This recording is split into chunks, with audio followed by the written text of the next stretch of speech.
કેમ છો વિદ્યાર્થી મિત્રો? મજામાં? આજે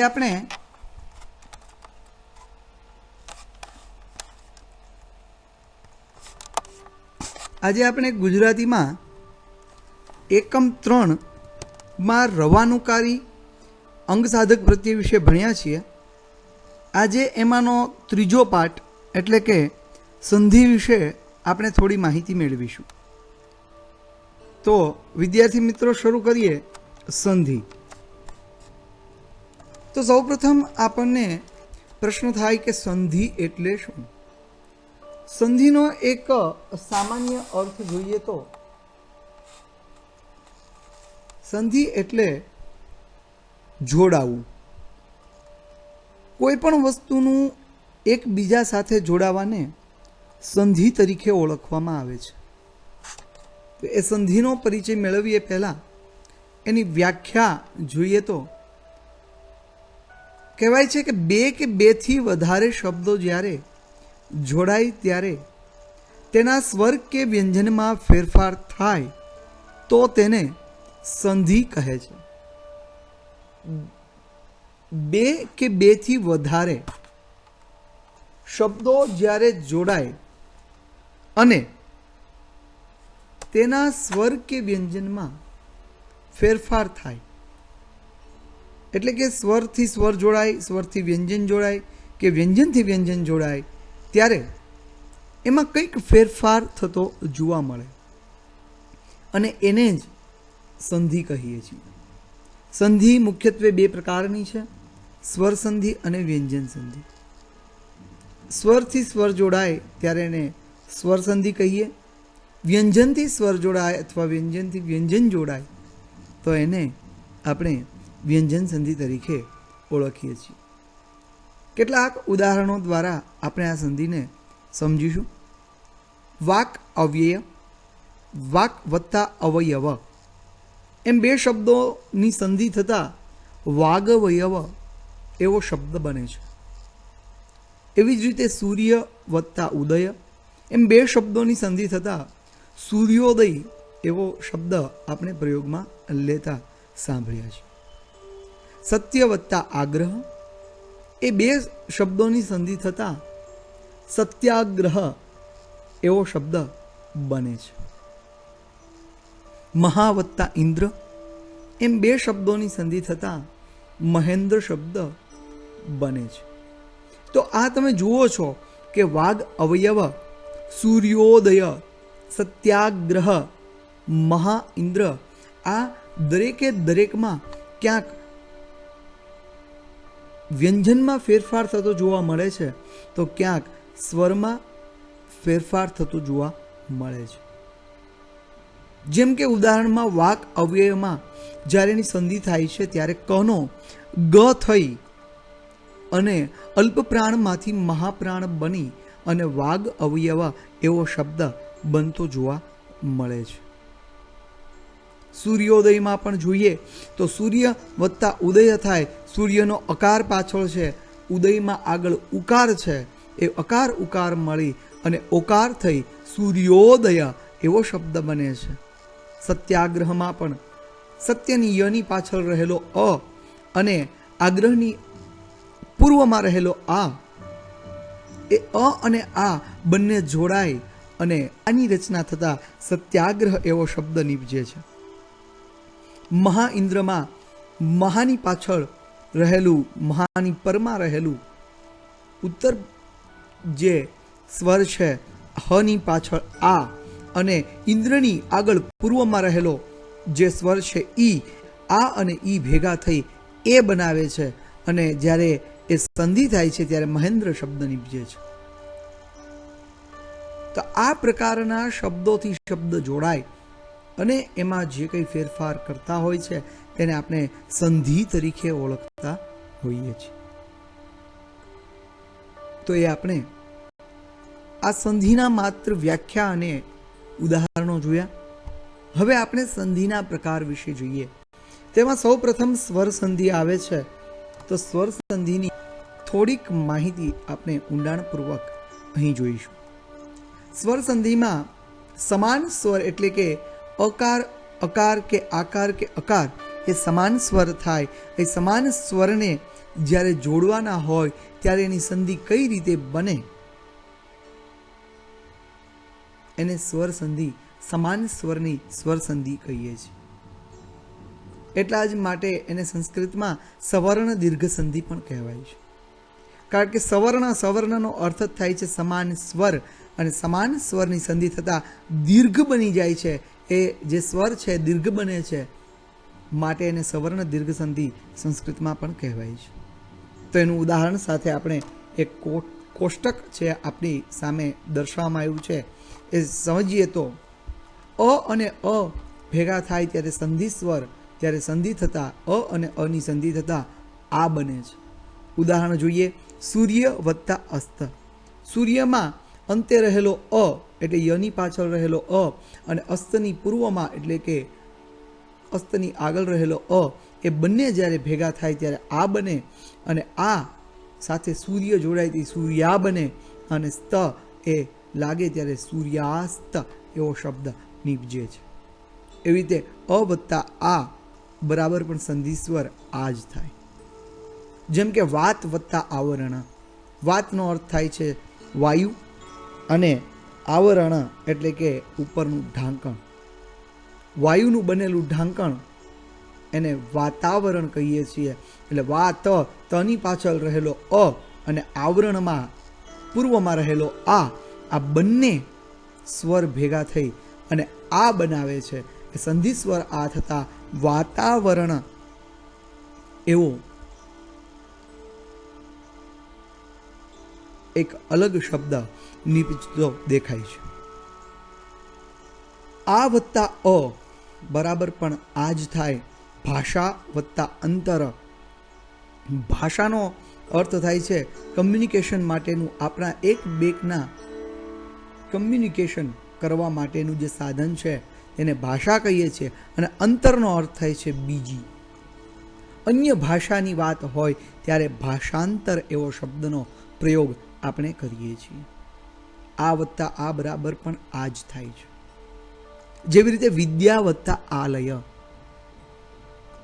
વિદ્યા એટલે કે શિક્ષા, વિદ્યા જ્ઞાન, વત્તા આલય. આલયનો અર્થ થાય છે ઘર અથવા તો તેનું સ્થાન.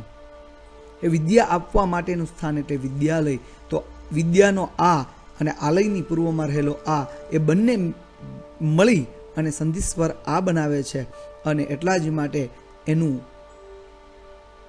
એનો જે શબ્દ છે એ વિદ્યાલય એવો નીપજે છે, એવો બને છે.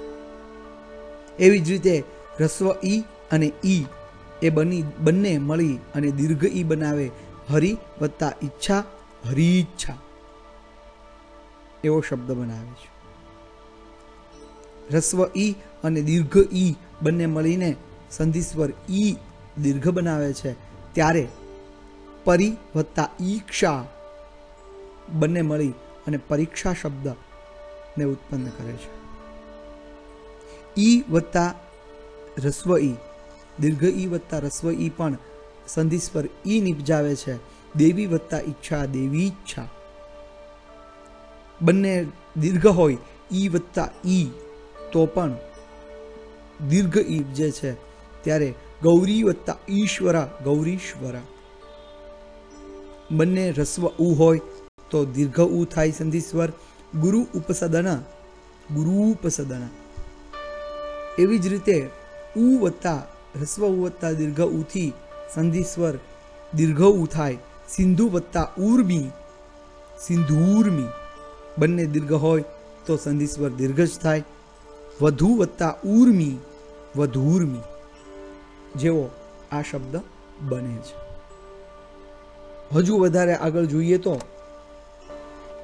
સમાન સ્વરની જે સંધિ આપણે જોઈ, હવે આપણે જોવાની છે એ છે અસમાન સ્વરની સંધિ, વિષમ સ્વરની સંધિ. એટલે સમાન સ્વર જોડાય ત્યારે તો એ દીર્ઘ બનાવે છે, પણ જ્યારે અસમાન સ્વર જોડાય ત્યારે એ કઈ રીતની સંધિ બને છે, કઈ રીતે સ્વર સંધિ થાય છે, એનું કોષ્ટક જોઈએ તો અ અને ઈ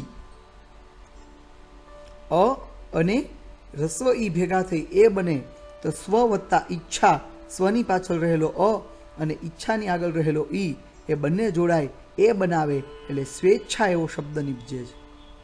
અ વત્તા દીર્ઘ ઈ હોય તો પણ એ થાય ગણ વત્તા ઈશ, ગણેશ. આ વત્તા રસ્વ ઈ હોય તો પણ એ બને યથા વત્તા ઇષ્ટ, યથેષ્ટ. આ વત્તા ઈ હોય તો પણ એ બને મહા વત્તા ઈશ, મહેશ. એવી જ રીતે અ વત્તા ઉ હોય તો ઓ બને વન વત્તા ઉત્સવ, વનોત્સવ. અ વત્તા ઉ હોય દીર્ઘ ઉ હોય તો પણ ઓ બને નવ વત્તા ઉઢા, નવોઢા. નવ એટલે નવું, ઉઢાનો અર્થ થાય છે વહુ. તો નવી જે વહુ હોય એને નવોઢા કહીએ છીએ.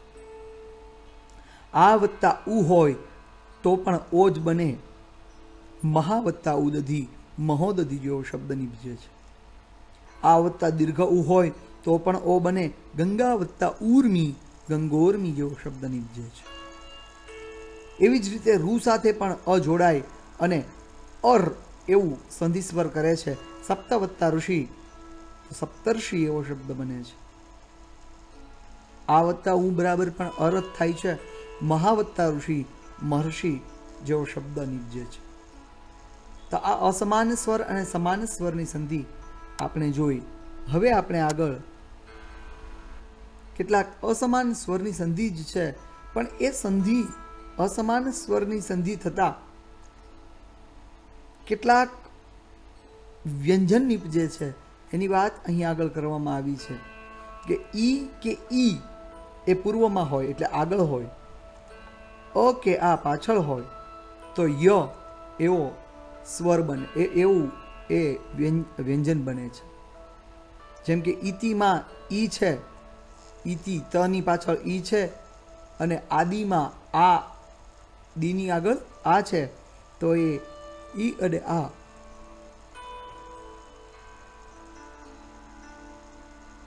એમાં ઈ છે, ઈકાર છે, એનો ય થઈ જશે. માટે ઈત વત્તા ય અને આદિ પાછળથી જોડાય એટલે ઇત્યાદિ એવો શબ્દ નીપજે છે, ઉપજે છે. એવી જ રીતે ઉ કે ઉ હોય, ઉ કે ઉ હોય અને અ કે આ હોય તો વ થાય છે.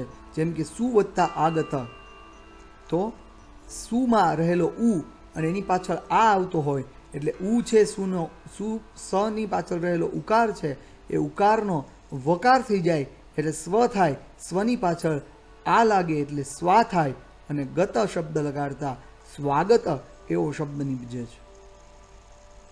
પછી રૂ વત્તા અ કે આ હોય તો રગ થાય છે.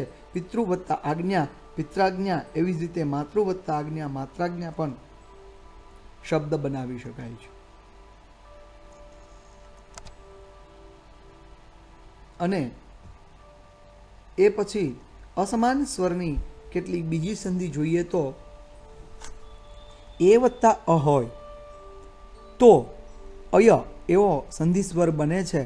જેમ કે ને વત્તા અન, એમાં નની પાછળ રહેલો એ અને અનની આગળ રહેલો અ એ જોડાય અને અય એવું ઉત્પન્ન કરે છે. એટલે એકારનો અય એવો થઈ જાય છે. નની સાથે અય જોડાય એટલે નય થાય અને યની સાથે અ જોડાય એટલે નય થાય અને ન યની પાછળ ન જોડીએ એટલે નય ન એવી સંધિ બને છે. અઈ પ્લસ અ હોય તો સંધિ સ્વર આય થાય. ગઈ પ્લસ આય, ગઈ પ્લસ અક બરાબર ગાયક એવો શબ્દ બને છે. એવી જ રીતે ઓ પ્લસ અ હોય તો અવ થાય. પૌ વત્તા અન, પવન એવો શબ્દ બને.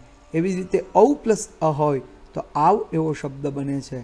એટલે પો વત્તા અક, પાવક, પાવક એટલે અગ્નિ એવો શબ્દ આવી રીતે બનતો જણાય છે. તો આજે આપણે જે આ સંધિઓ જોઈ એ સંધિઓ તમે સમજી ગયા હશો. ન સમજાયું હોય તો મારો નંબર તમારી પાસે છે, મને કોલ કરી શકો છો, સમજી શકો છો.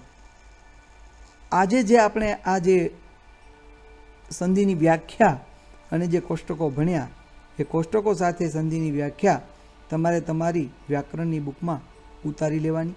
એ આજનું તમારું હોમવર્ક. અસ્તુ. જય હિન્દ, જય ભારત.